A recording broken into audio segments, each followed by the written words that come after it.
누가복음 세 번째 시간입니다. 오늘 설교는 에덴 동산에서부터 시작해야 될 것 같습니다. 하나님께서 사람을 지으시고 에덴 동산에 두어 살게 하셨습니다. 에덴이라는 단어는 행복, 기쁨 그런 뜻입니다. 하나님께서 우리에게 원하시는 삶, 그것은 다른 무엇보다도 행복한 삶입니다. 부모가 자녀들에게 무엇을 가장 원하겠어요? 우리 아이들이 행복하게 살았으면 좋겠다 이겠죠. 하나님께서도 우리가 기쁘고 행복하게 살기를 원하시지요. 그래서 처음 사람들이 살게 하신 그 지역을 에덴, 기쁨이라고 행복이라고 지으셨어요. 우리가 행복하게 살려면 하나님이 주신 말씀을 순종하면서 그 말씀대로 살아야 돼요. 그래서 그것과 관련해서 창세기 2장 15절에서 17절이 중요하다고 생각하는데요. 15절은 하나님께서 사람들에게 주신 사명이고요. 16절은 자유예요. 17절은 금지이죠. 우리 같이 한번 읽어보겠습니다. 시작. 여호와 하나님이 그 사람을 이끌어 에덴 동산에 두어 그것을 경작하며 지키게 하시고 여호와 하나님이 그 사람에게 명령하여 이르시되 동산 각종 나무 열매는 내가 임으로 먹되 선악을 알게 하는 나무 열매는 먹지 말라. 내가 먹는 날에는 반드시 죽으리라 하십니다. 우리는 17절에 하나님께서 금지시킨 것을 주목하는데요. 금지 명령 주시기 전에 먼저 16절에 자유가 먼저였다는 것을 주목할 필요가 있습니다. 하나님께서 사람들에게 마음대로 임으로 먹으라는 것은 네 마음대로 먹으라는 거예요. 선악과만 따먹지 않으면 돼요. 하나님께서 우리에게 각종 모든 나무예요. every 모든 나무 실과를 너희 마음대로 먹으라고. 그런데 선악을 알게 하는 나무 열매는 먹지 말라고. 내가 먹는 날에 반드시 죽을 거라고. 왜 그럴까요? 이 나무 자체에 특별한 요소가 있기 때문이 아니에요.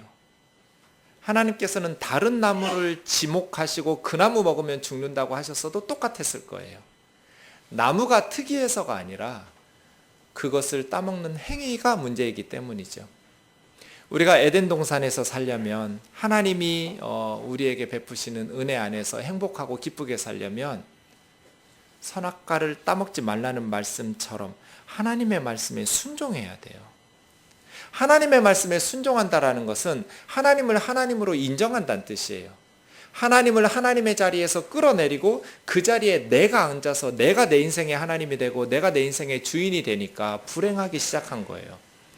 하나님을 하나님의 자리에 존중하고 모셔드리고 하나님을 인정하면서 살아가면 마음이 편안해요. 하나님께서 내 삶을 인도하시고 또 하나님께서 지키시고 보호하실 것을 신뢰하기 때문이죠.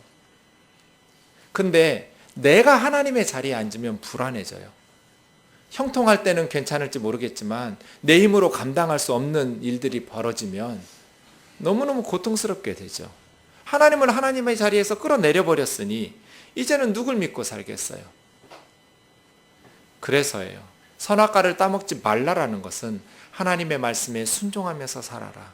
하나님을 하나님의 자리에 두고 하나님을 하나님으로 존중하고 인정하면서 살아라는 거예요. 그럼 하나님께서 내 삶을 하나님의 능력을 하나님의 사랑을 하나님의 지혜를 공급하시면서 우리 삶을 이끄실 거니까 이 땅에서뿐 아니라 죽어서도 영원히 불안할 필요가 없어요. 하나님을 신뢰하고 하나님을 의지하고 하나님을 존중하면서 사는 사람들이 그래서 편안한 거예요. 어려운 일들은 계속 일어나죠. 하지만 어떤 일이 있어도 마음속 깊은 곳에 하나님에 대한 신뢰가 있으니까 하나님께서 내 삶의 주인이시라는 고백이 있으니까 평안하게 살 수밖에 없어요. 하나님이 하나님의 자리에 계시지 않고 그 자리에 내가 있으니까 세상의 물질이나 권력이나 다른 것이 앉아 있으니까 불안한 거예요. 내 힘으로 해결할 수 있는 일이 있을 때는 상관없지만 내 힘으로 해결할 수 없는 일들이 생길 때는 불안하고 두렵고 걱정하고 염려하고 그러니까 어리석은 것이죠. 선악과를 따먹지 말라는 것은 하나님을 하나님으로 인정하라는 뜻이에요. 하나님의 말씀에 하나님의 뜻에 순종할 때만 진정으로 우리가 행복을 누릴 수가 있어요. 주목하고 싶은 건 15절인데요. 이것은 하와 만들기 전이에요. 아직 남편도 없고 아내도 없고 아버지도 없고 아이들도 없고 목사도 없고 아무것도 없는 그냥 아담 한 사람 있을 때 주셨던 명령이에요. 그러니까 이 15절의 명령은 모든 사람들에게 아빠에게 주신 명령이나 선생님에게 주신 명령이나 이게 아니에요. 모든 인류들에게 주신 하나님의 사명이라고 말할 수 있어요. 첫 번째 단어는 경작하다고 번역한 것처럼 아바드, 땅을 가는 거예요. 그래서 일하다, 섬기다, 봉사하다 그런 뜻이에요. 어떻게 해야 우리가 행복하게 살 수 있냐면 우리 생각과 좀 다르죠. 우리는 일하는 건 괴롭게 슬프게 사는 것 같은데 그렇지 않아요. 에덴 등산도 빈둥거리면서 노는 곳이 아니었어요. 우리는 그냥 놀면서 다른 사람이 섬겨주고 대접하는 것 누리고 받으면서 살아야 행복할 것 같은데 아니요.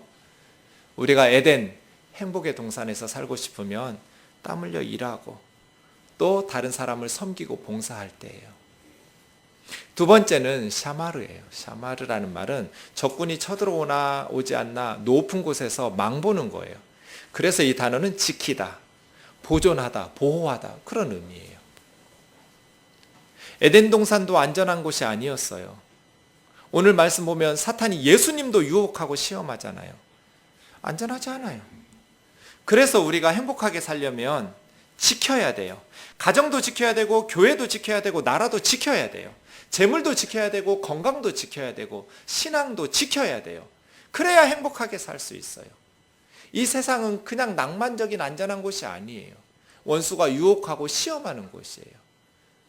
에덴 동산에서 아담과 하와에게 들짐승 뱀의 모습으로 사탄이 접근했잖아요. 그래서예요. 지켜야 된다. 하나님께서 우리에게 주신 두 가지 첫 번째 사명, 봉사하다, 섬기다, 일하다. 지키다. 지키지 않으면 하나님께서 아신 것이죠. 우리가 절대 자유를 가지고 하나님을 거절하고 하나님의 명령을 무시하고 그렇게 살 수도 있다는 것을. 모든 피조물들에게는 자유의지를 주시지 않았어요. 그냥 하나님 뜻대로 기계적으로 본능적으로 순종하면서 하나님 뜻대로 살게 하셨어요. 하지만 사람에게는 절대적인 자유의지를 주셨어요. 하나님도 욕하고 저주하고 비난할 수 있게 만드셨어요. 그래야만 진정한 사랑이 가능하니까요.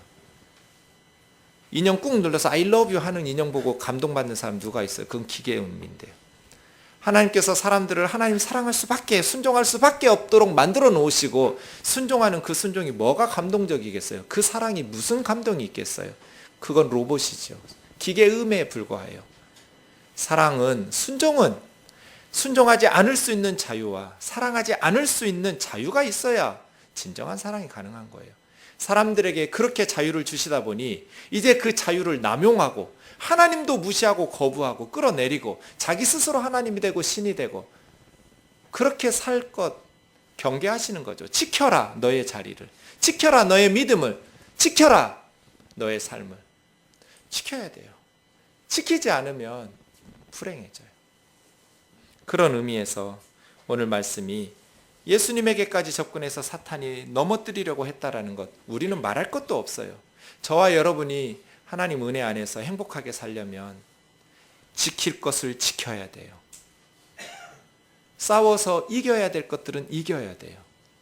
그러지 않으면 불행해져요. 그러지 않으면 인생은 엉망이 돼버려요. 그래서 기억하셔야 돼요. 우리가 하나님의 말씀대로 지켜야 된다.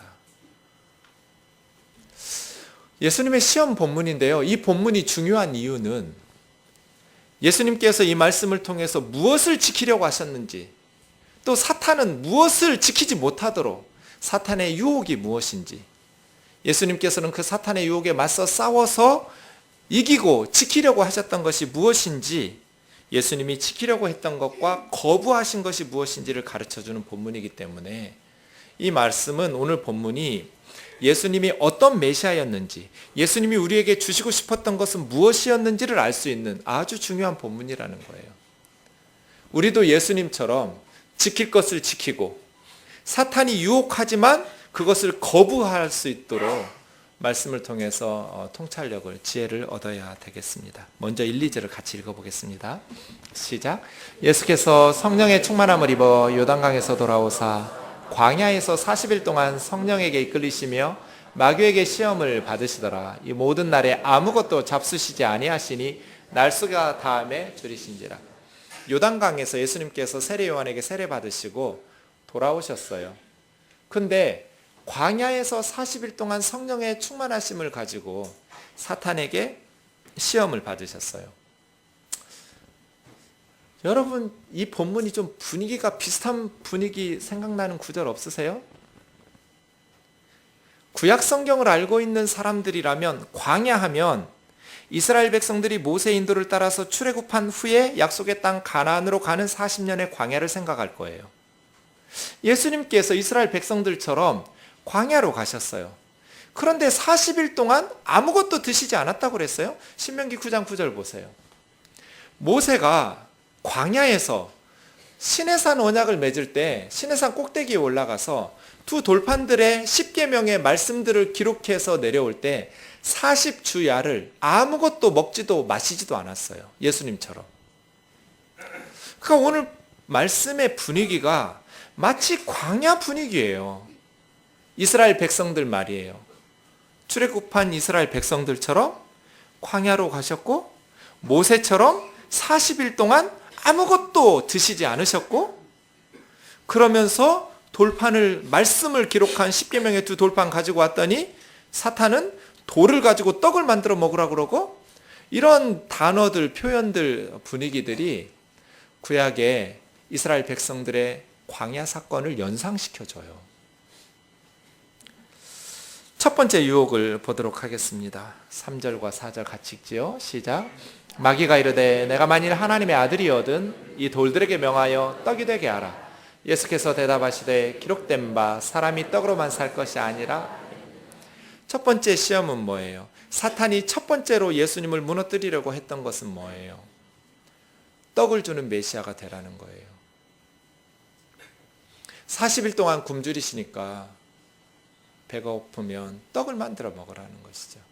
그런데 첫 번째와 세 번째 시험이 하나님의 아들이라면 이런 게 붙어 있어요. 비아냥거리는. 너 진짜 하나님의 아들이라면 이 돌들에게 명하여 떡이 되게 하라고. 네. 예수님께서 물론 굶주린 백성들을 위해서 오병이어로 배불리 먹고 12강주리가 남게 하는 기적을 베푸셨어요. 하지만 예수님은 한 번도 자기 자신이 하나님의 아들이라는 것을 증명하기 위해서 기적을 베푸신 적은 없어요.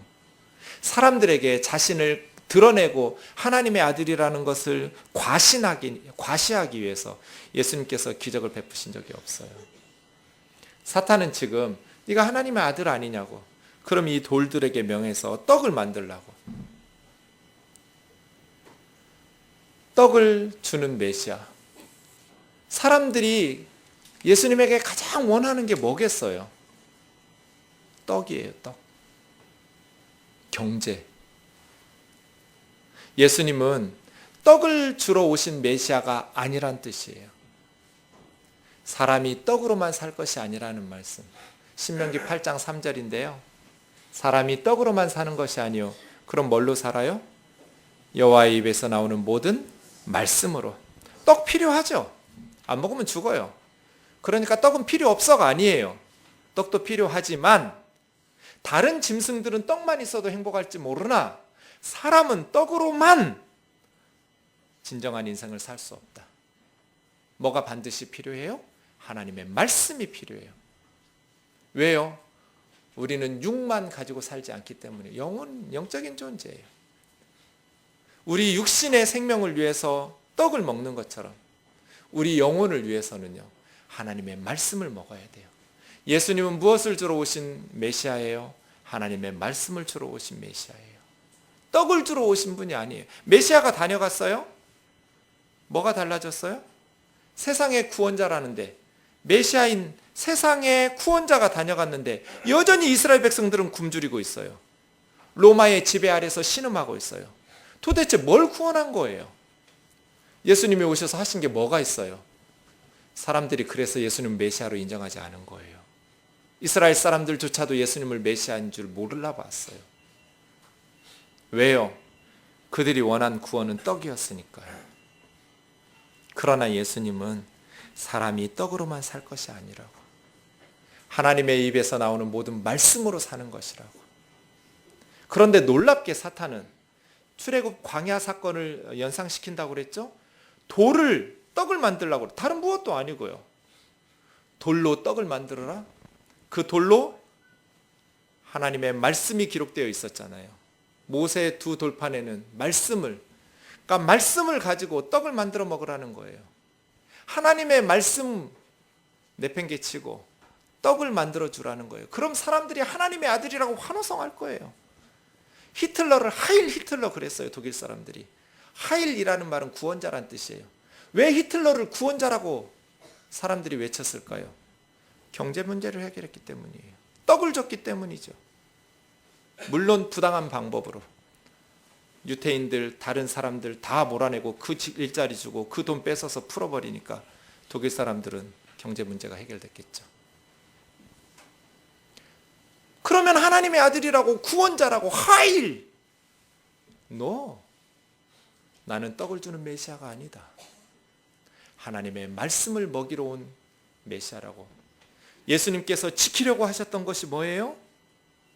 떡을 주는 메시아가 아니라 사람들이 왜 부패하고 왜 타락해요? 교회가 왜 타락해요? 목사가 왜 부패해요? 하나님의 말씀으로 떡을 만들어버리기 때문에 타락하는 거잖아요. 예수님이 지키려고 했었던 이 하나님의 말씀, 사람은 떡으로만 살 수가 없다. 하나님의 말씀이 거해야만 살 수 있다는 거잖아요. 그런데 교회들이 떡을 사람들이 원하고 좋아하니까 그 떡을 약속하면서 만모니즘과 기복주의를 조장하잖아요. 헌금 많이 하면 더 많은 돈을 벌 수 있다라고 거짓말하고. 최근에 어느 대형교회 목사님은 11조 안 하면 암에 걸린다고.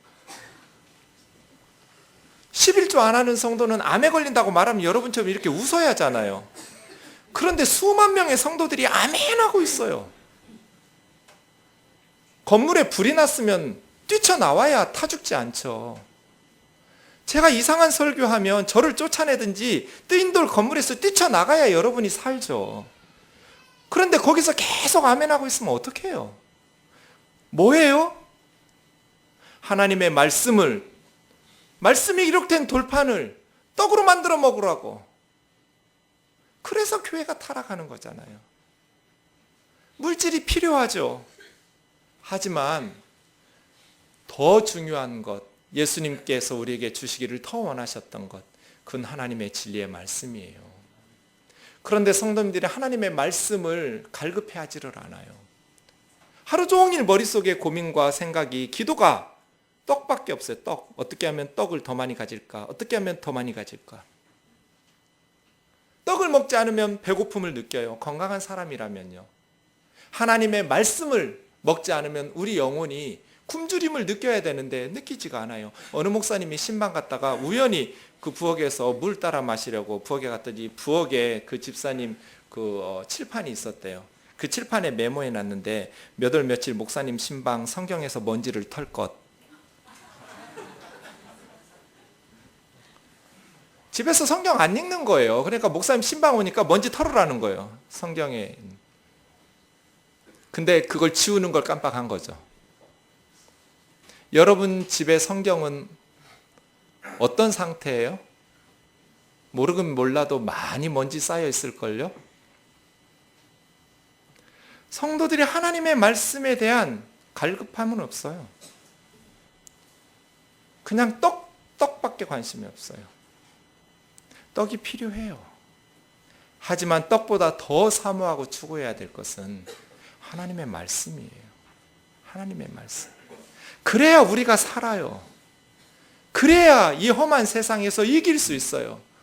거짓과 속임수로 가득 찬 이 세상에서 성도들이 어떻게 믿음을 지키고 살 수 있냔 말이에요. 뭘로 샤마르 하실 거예요? 하나님의 말씀이 우리 속에 있어야 하잖아요. 하나님의 말씀을 사모하고 말씀의 은혜를 추구하고 말씀을 갈급해하면서, 건강한 사람은 굶주리면 배고파서 뭐든지 집어먹으려고 하는 것처럼 우리 영혼도 건강한 상태라면 하나님의 말씀을 갈급해하면서 하나님의 말씀의 은혜를 사모하니 하나님께서 말씀을 부어주시지 않겠냔 말이에요. 첫 번째가 이거예요. 첫 번째가. 사탄은 말씀 버리고 떡 주는 메시아가 되라. 사람들이 하나님의 아들이라고 칭송할 것이다. 예수님께서는 그 길을 거부하고, 아니, 나는 떡을 주는 메시아가 아니야. 하나님의 말씀으로 살 거야. 요한복음 6장 63절 같이 읽겠습니다. 시작. 살리는 것은 영이니 육은 무익하니라. 내가 너희에게 이른 말은 영이요 생명이니라. 진정한 생명은 육에 있는 것이 아니라 영에 있어요. 예수님께서 우리에게 주신 말씀이 영이고 생명이란 말이에요. 그러니 띵돌교회가 열심히 사모해야 될 것은 하나님의 말씀이에요. 하나님의 말씀. 그 말씀이 우리를 진정한 생명을 줘요. 하나님의 말씀을 사모하시기를 주의 이름으로 축원합니다. 말씀 많이 한다고 밥이 나오냐 떡이 나오냐? 안 나와요. 그런데 말씀의 은혜 가운데 거하면 어떤 상황에서도 흔들리지가 않아요. 평안해요.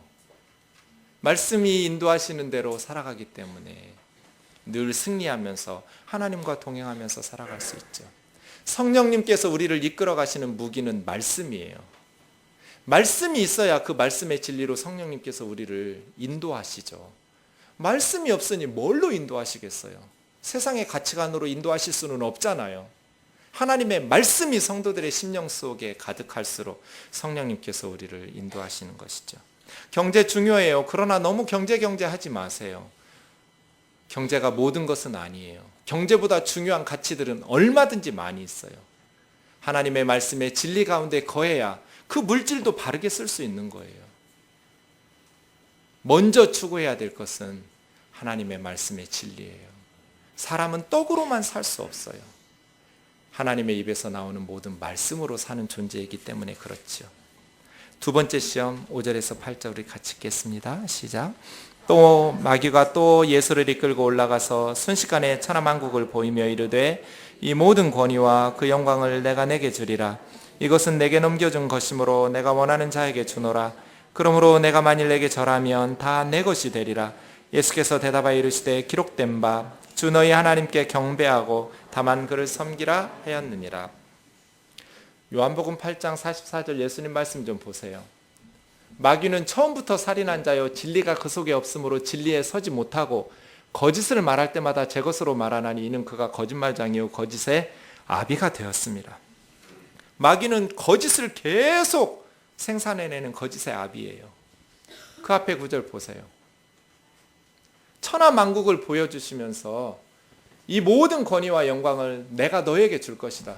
이것은 나에게 넘겨준 것이다. 내가 원하는 자에게 준다. 이게 거짓말이에요. 하나님이 언제 천하만국을 마귀의 손에 넘겨주신 적이 있어요? 마귀가 언제 지 원하는 사람에게 권력을 줄 수 있어요? 하나님은 한 번도 마귀에게 이 세상을 넘겨주신 일이 없어요. 이 세상의 주인은 하나님이시죠. 마귀 사탄이 아니에요. 그런 것처럼 보일지라도 사탄의 활동은 하나님께서 제한하시는 영역 안에서만 가능해요. 지가 지 맘대로 주인 역할을 할 수가 없어요. 욥에게 말씀하실 때 몸은 건들지 마라, 생명은 건들지 마라 제한을 딱딱 주셨어요.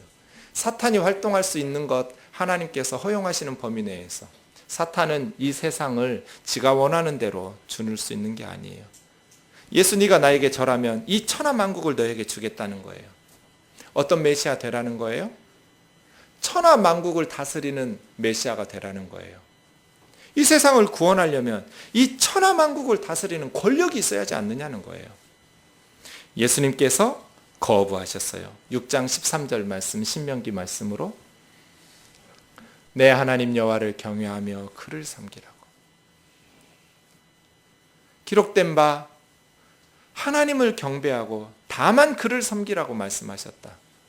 그래서예요. 사탄을 이기려면 하나님의 말씀을 소유하고 있어야 돼요. 예수님 지금 계속 기록된 바로 이기고 계시죠. 세상의 거짓말, 사탄의 유혹을 이겨내려면 하나님의 말씀을 우리 안에 소유하고 있어야 돼요. 그래야 사탄을 이겨낼 수 있어요. 그리고 마귀하고는 논쟁하고 토론하는 게 아니에요. 하나님의 말씀을 선포하고 쫓아내버리는 거예요. 사탄하고 논쟁하고 토론해서 뭐가 해결될 것 같으세요? 아니요. 사탄은 하나님의 진리의 말씀을 선포한 후에 쫓아내는 거예요. 예수님께서 기록된 바 나는 천하만국을 다스리는 권력을 가지고 사람들을 구원하는 메시아가 아니라 다만 하나님을 경배하고 섬기고 사람들을 섬기기 위해서 온 메시아라는 거예요. 예수님께서 왜 세상에 오셨다고 말씀하셨어요? 인자에 온 것은 섬김을 받으려 함이 아니요 다만 섬기려고 하고 자기 목숨을 많은 사람의 대속물로 주려 함이라고. 예수님은 어떤 메시아였어요? 천하 만국을 통치하면서 사람들에게 구원을 베푸시는 메시아가 아니라, 섬김 받는 메시아가 아니라 섬기는 메시아, 십자가에서 자기 생명을 바치고 벌거벗고 사람들의 죄를 대신하여 하나님의 저주와 심판을 받으심으로써 사람들을 구원하는 그런 메시아. 예수님이 이루시는 나라는 세상의 천하 만국을 지배하는 나라가 아니고 이 세상에 속한 나라가 아니에요. 섬김으로써 이루시는 나라, 하나님의 나라. 예수님의 제자인 우리에게 예수님께서 십자가에 오르시면서 너희도 나를 따르라고, 자기 십자가를 지고 자기 부인하고 나를 따르는 제자 되라고 말씀하셨잖아요. 그럼 사탄은 우리에게 무엇을 유혹해요? 권력을 가져야지, 천하 만국을 소유해야지, 그래야 하나님의 일을 하지. 아니요. 예수님은 그 길을 거부하고 오히려 섬기는 종의 모습으로 그러한 하나님의 구원을 이루신 것이죠. 그런데 사람들이 섬기는 거 싫어해요. 섬김 받는 거, 천하 만국을 지배하는 권력을 가지기를 원하죠. 선거철이 되면 이제 후보들이 예배에 참여하면서 아무개가 오셨습니다, 표를 얻으려면 무슨 짓이든 하죠. 왜요? 그래야 구원을 줄 수 있다고 생각해요. 아니요. 자리가 아무리 높든지 아니면 노예이든지 그리스도의 제자는 섬기는 자예요. 섬기는 자. 대통령이든지 회사의 말단 직원이든지 예수님의 제자는 섬기는 자예요. 천하 만국을 다스리는 자가 아니에요. 전 40살 때까지 살기가 싫었어요. 앞으로 내 인생이 30, 40년 남은 게 너무 싫은 거예요. 너무 힘들었어요. 너무 많이 남아서. 사는 게 힘드니까. 40살에 딱 바뀌었어요. 제가 그래서 이 얘기를 자주 해요. 어느 날 40살에 큐티하다가 제 인생이 완전, 지금은 겁나 오래 살고 싶어요. 죽고 싶지 않아요. 이 세상이 좋아서가 아니에요. 생각 하나 바뀌었을 뿐이에요. 40살에 어떤 큐티를 했을까요? 그 전까지 나 중심적인 내가 무엇을 소유했느냐의 삶을 집중했어요. 내가 더 좋은 믿음을 소유하기를 원했고, 더 하나님 기뻐하실 수 있도록 경건하고 말씀의 깊이와 기도의 능력과 지식과 지혜와 이러한 것들을 더 많이 가지기를 추구했어요. 목사잖아요. 세상 것 추구하지도 않았잖아요. 그런데도 불행했어요. 그런데 어느 날 말씀 묵상하다가 그게 아무것도 아니라는 생각을 했어요. 내가 얼마만큼 소유하고 있든지 그거 중요하지 않다. 그것을 가지고 다른 사람을 어떻게 대하는지 그게 중요하다. 내가 가진 게 중요한 게 아니라 얼마를 가졌든지 내가 다른 사람 앞에 어떤 이웃으로 살아가느냐 하는 것이 중요한 거다. 그래서 나 중심에서 너 중심으로만 바꿨을 뿐이에요.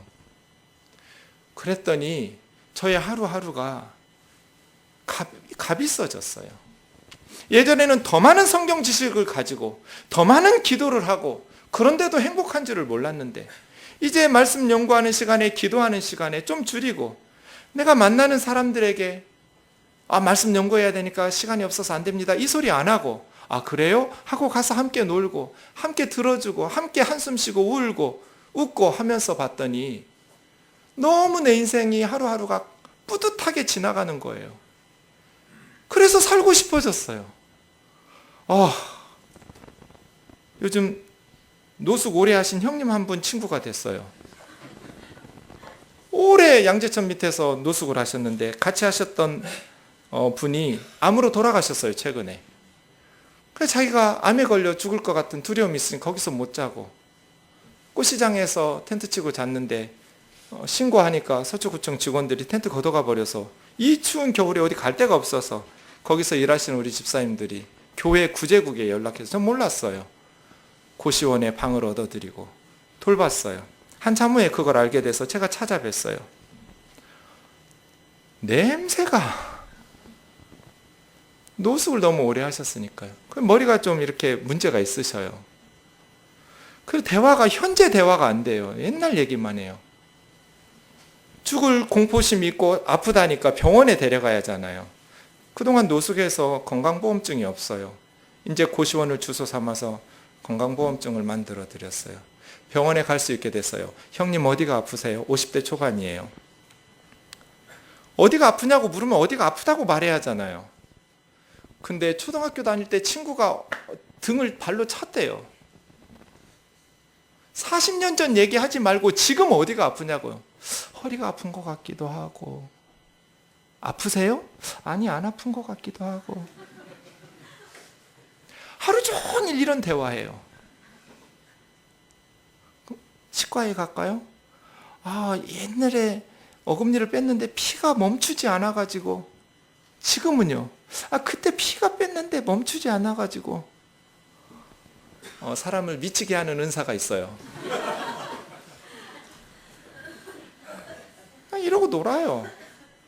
형님도 장애인, 나도 장애인. 난 병이 썩어 문드러지고 형님은 냄새가 몸에서 나고. 도찐 개찐이죠 뭐. 위대한 거 안 해요. 저 그냥 이러고 살아요. 근데 그냥 행복해요. 돈이 생기는 것도 아니에요. 옛날에는 설교를 잘하고 싶었어요. 그래서 성도들 많이 모으고 싶었어요. 이제는 그런 욕심이 없어져 버렸어요. 저 설교 잘하고 싶지 않아요. 그냥 하나님이 기뻐하시는 삶을 하루하루 살고 싶어요. 말을 잘하고 싶지 않아요. 그냥 좋은 친구로 살아주고 싶어요. 그랬더니 살고 싶어졌어요. 내가 사는 날 동안 옆에 있는 사람들에게 조금이라도 도움이 되면 좋겠다. 예수님의 사랑을 전하고 예수님 이야기하고 그러면서 살다가 주님 부르시면 갔으면 좋겠다. 예수님께서 꿈꾸신 메시아, 예수님께서 지키려고 했던 하나님의 나라의 원리는 뭐예요? 천하만국의 권력이 아니에요. 아니, 하나님을 경배하고 그분을 섬기는 것, 하나님만 왕이면 돼요. 그리고 우리는 이웃을 내 몸과 같이 사랑하고 섬기는 것. 그랬더니 행복해져요. 그것이 예수님의 제자된 삶이죠. 그냥 그렇게 살아가는 것이죠. 형님을 교회 데리고 오고 싶은데 여러분이 냄새 난다고 싫어할까 봐. 고시원에 가면 코를 찔러요. 형님 이것 좀 버립시다. 비 맞고 제대로 말리지도 않은 이불과 옷이 뒤죽박죽이에요. 발 디딜 틈이 없어요. 그게 전 재산이니까 절대로 못 버리게 해요. 내가 새로 사주겠다고, 버리자고. 또 그런 데는 머리가 밝으셔요. 갖다 놓고 얘기하자고.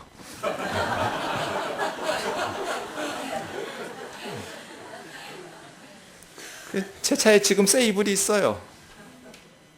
갖다 주고 그거 뺏어올 참이에요. 냄새를 안 나게 하고 향수를 들이부어버릴까. 목욕탕에 데려가고 싶은데 목욕탕에서 쫓겨날까 봐. 오랫동안 노숙했다. 근데 이 영혼이 너무 예쁘고 귀하고 말은 안 통하는데 그냥 소중한 거예요. 뭐 대단한 사람 아닌 것 같지만 세상 사람들은 무시할지 모르겠지만 냄새 난다고 피할지 모르겠지만 그냥 예수님이 보실 때는 너무너무 귀하다고 여기실 것 같아요. 그냥 그렇게 더불어서 살다 보니까 내가 살고 싶어지더라고요. 살고 싶어졌어요. 여러분 인생이 불행하다면 여러분 자신에게 쏟는 관심을 조금만 빼서 옆에 있는 사람 행복하게 해주려고 해보세요. 내가 행복하려고 하니까 불행한 거예요. 아내를 행복하게 하려고 하면 행복해하는 아내를 보면서 내가 행복한 거죠. 남편을 행복하게 하려고 하면 행복해하는 남편을 보면서 나도 행복해진 거죠. 옆에 있는 사람들, 이웃들 더불어 함께. 걔가 냄새나니까 미워할 거예요. 걔가 문제 있으니까 싫을 거예요. 그런데 예수님처럼 죄와 허물이 많은 우리를 위해서 우리가 사랑받을 만해서가 아니었잖아요. 예수님 속에 있는 사랑 때문에 우리를 사랑하셔서 십자가에 아니 나 천하만국 필요 없어. 나는 다만 하나님을 경배하고 그분을 섬기고 이웃을 내 몸과 같이 사랑하고 섬겨서 그들을 섬기다가 내 목숨까지 십자가에 벌거벗고 내어주어서 그들을 하나님 자녀로 만들어낼 거야. 이것이 예수님을 행복하게 만든 거잖아요. 사람들에게 높임받아서 행복하신 것이 아니라 사람들 섬기는 게 행복하신 거잖아요. 이것이 예수님께서 지키려고 하셨던 하나님의 나라의 원리죠. 그런데 교회가 높은 것 천하만국을 탐하다가 점점 부패하고 타락하고 무너져가고 있는 거잖아요. 마지막 세 번째입니다. 9절에서 12절 같이 읽겠습니다. 시작. 또 이끌고 예루살렘으로 가서 성전 꼭대기에 세우고 이르되 내가 만일 하나님의 아들이거든 여기서 뛰어내리라. 기록되었으되 하나님이 너를 위하여 그 사자들을 명하사 너를 지키게 하시리라 하였고 또한 그들이 손으로 너를 받들어 내 발이 돌에 부딪히지 않게 하시리라 하였느니라. 예수께서 대답하여 이르시되 주 너희 하나님을 시험하지 말라 하였느니라.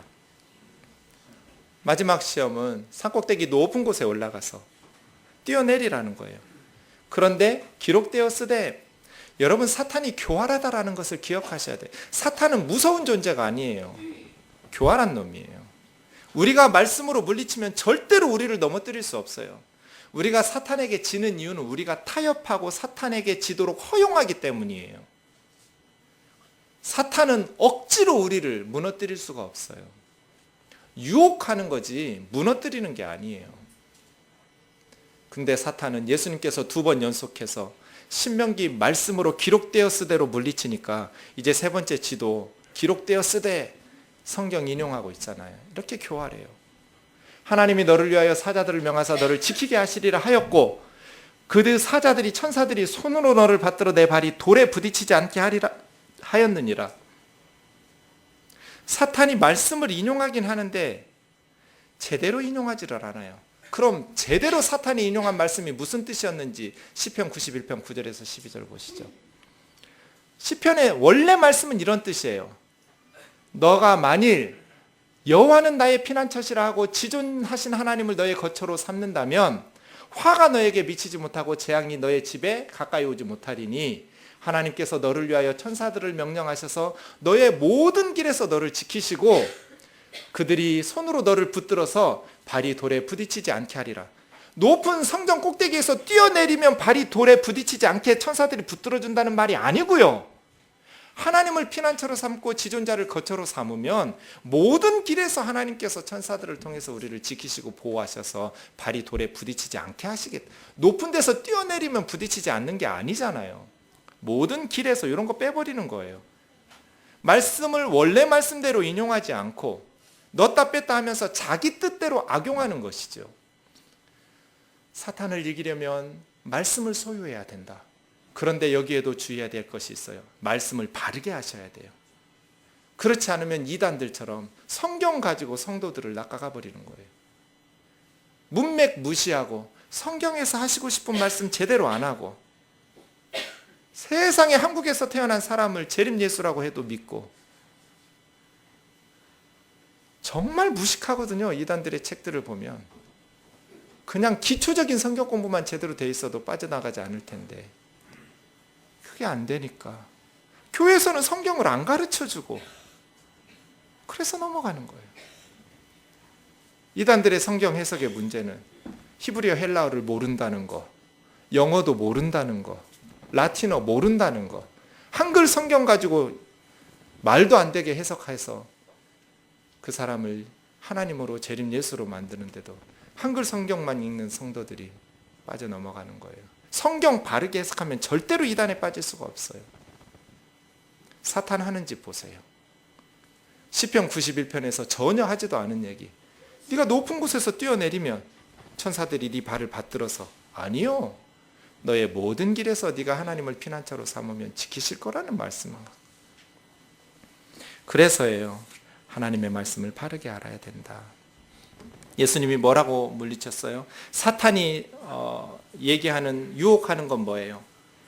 하나님을 시험하는 거예요. 하나님이 너를 얼마나 사랑하시는지 그걸 시험해봐라. 예수님은 주 너희 하나님을 시험하지 말라 하셨느니라.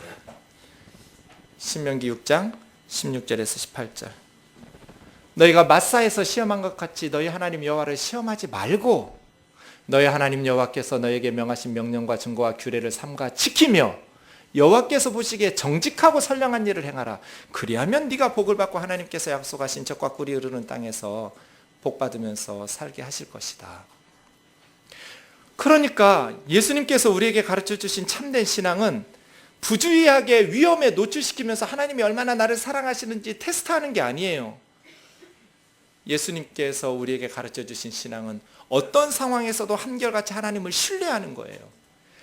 자기를 부주의에 위험에 노출시키면서 하나님 의심하고 시험하는 게 아니라 어떤 상황에서도 하나님을 신뢰하고 시험하지 않고 말씀하신 것처럼 하나님께서 명령하신 말씀을 지키고 하나님의 말씀대로 정직하고 선량하게 사는 것, 이게 바른 신앙이에요. 하나님 의심하고 시험하는 것이 아니라 어떤 상황에서도 하나님을 신뢰하고 하나님의 말씀에 순종하면서 정직하고 선량하게 살아가는 것, 그럼 하나님께서 우리에게 복을 주실 거예요. 사랑하는 형제자매 여러분, 우리도 예수님처럼 어떤 상황에서도 한결같이 하나님을 신뢰할 수 있기를 원합니다. 그것이 바른 신앙이죠. 그리고 하나님 시험하지 말고 하나님 말씀대로 정직하고 선량하게 살면 돼요. 그러면 하나님께서 우리에게 복을 주시겠죠. 그런 신앙, 말씀을 정리하겠습니다. 예수님께서 우리에게 가르쳐 주신 메시아, 어떤 메시아였습니까? 세상에 떡을 위해서 하나님의 말씀을 집어던지는 메시아가 아니라, 떡으로만 사는 것이 아니라 하나님의 말씀이 필요하다는 것이고, 예수님은 주구장창 말씀 전하셨어요. 그러니 여러분, 날마다 우리 교회는 매일 성경을 가지고 날마다 말씀 묵상하잖아요. 어린아이에서부터 노년에 이르기까지 매일 말씀 묵상하고, 그 묵상한 말씀으로 그 다음날 새벽 예배 설교하고, 그 묵상했던 본문 중에 하나를 주일에 설교하고, 또 그 말씀 가지고 캠프 모임 때 나누고, 3번, 4번씩 반복하면서 말씀을, 본문을 가지고 대화하고 기도하고 살아가게 돼 있어요. 이렇게 말씀으로 살면 어린아이에서부터 어른들까지 가정을 믿음으로, 말씀으로 세울 수 있게 되어요. 이 말씀을 무시하고 제껴놓고 떡만 추구하니까 떡도 안 되고 말씀도 안 되는 거예요. 먼저 그의 나라와 의를 구해야죠. 하나님의 말씀, 예수님께서 주시고자 하셨던 그 생명의 말씀을 사모하기를 원합니다. 예수님은 어떤 메시아, 어떤 구원을 주시는 분이었습니까? 세상의 천하만국의 권력을 가지고 사람들을 구원하려는 헛된 야망이 아니라 어느 자리에 있든지 여러분 열심히 실력을 길러서 싸워야 돼요. 이겨야 돼요. 그런데 그 이김은 세상의 방식이 아니에요. 섬김으로, 이웃 사랑으로, 하나님을 경배하고 그분만을 섬김으로 이기는 거예요. 예수님은 한결같이 하나님을 신뢰하고 어떤 상황에서도 말씀에 순종하면서 정직하고 선량하게 살아감으로써 하나님의 나라를 섬기셨던 분이에요. 우리 띵들 교우들, 그리고 한 해의 삶, 우리 공동체의 삶이 이렇게 말씀으로 승리하는 한 해가 되기를 주의 이름으로